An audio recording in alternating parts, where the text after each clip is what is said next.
Khandesh speed news, आवाज आम जनतेचा, आवाज आपल्या हक्काचा।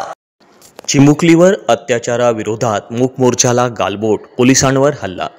चिमुकलीवर झालेल्या अत्याचाराच्या निषेधार्थ आदिवासी समाजाचा मोर्चा मोठ्या शिस्तीत पार पडला, पण त्या शांततेने पार पडलेल्या मूक मोर्चाला गालबोट लागली। सुरुवातीला समाज बांधवांनी अत्यंत शांततेत आपली भावना व्यक्त करून प्रशासनाला निवेदन दिले, मात्र माघारी परतताना काही तरुणांनी आक्रमक भूमिका घेत शहरातील गुजराती कॉम्प्लेक्स जवळ अचानक वाहने अडवून चक्काजाम आंदोलन केले।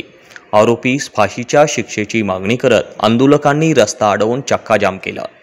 परिस्थिती नियंत्रणात आणण्यासाठी शिरपूर पोलीस निरीक्षक किशोर कुमार परदेशी व सांगवी पोलीस स्टेशनचे पोलीस निरीक्षक जयपाल हिरे घटनास्थळी उपस्थित होते।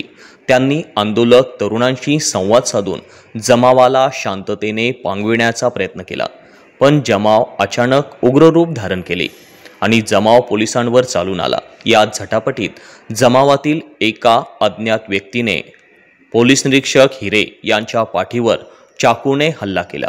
हल्ल्यानंतर निरीक्षक हिरे यांना तातडीने खासगी रुग्णालयात दाखल करण्यात आले।